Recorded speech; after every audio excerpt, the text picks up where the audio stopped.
Hello बच्चों, आइए इस पर सॉल्व करते हैं। देखो बच्चों, अब हर फैकल्टी को क्वेश्चन को समझाने का तरीका अलग अलग होता है। हो सकता है सर ने कुछ और मेथड से आपको समझाया होगा। मेरे को सबसे अच्छा मेथड, आपको सुटेबल मेथड ये लगता है बच्चों, जो मैं यूज़ करता हूँ इन क्वेश्चन को समझाने के लिए। जैसे उसने ऊर्जा की बात की, तो मुझे पता है कि एनर्जी का जो मेरे पास जो रिलेशन होता है nth ऑर्बिट का, है ना, तो वो आपके पास होता है directly proportional to Z square by N square.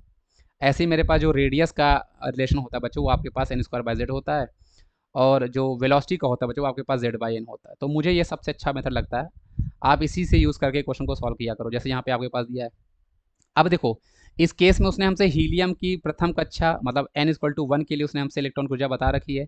तो हाइड्रोजन जिसके लिए जेड किलो आपके पास बच्चों हमारे पास 1 होगी, इसके लिए जेड किलो आपके पास बच्चों 2 रही होगी।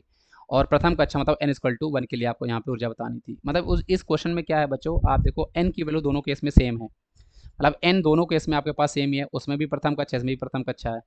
जेड की वैल्यू बच्चों आपके पास चेंज हुई है, एक में 2 है, एक 1 है। तो मैं यहाँ पे बोल सकता हूँ कि एनर्जी हमारे पास जो है वो directly proportional to Z square का रिलेशन यूज हो रहा है। तो आप energy of helium plus divide by energy of आप यहाँ पे हाइड्रोजन यूज कर सकते हो equal to directly proportional Z है, तो हीलियम का के लिए एटॉमिक नंबर उसका 2 होता है, 2 का स्क्वायर, और इसके लिए 1 होता है, तो 1 का स्क्वायर। ये आपका रेशो बन जाएगा।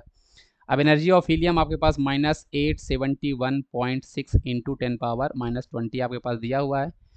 और देखो ये डिवाइड बाय 4 हो जाएगा, तो आपके पास एनर्जी ऑफ हाइड्रोजन आपके पास निकल के आ जाएगा पहले के लिए। तो सॉल्व करोगे इसको 4 से, तो 4 दूना 8 हुआ।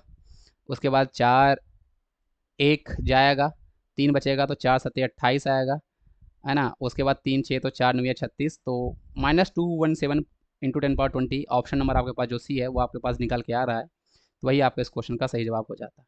तो आई होप आपको ये चीज़ समझ में आ गई कि बच्चों, इसका सही जवाब आपके पास ऑप्शन नंबर सी था। Thank you.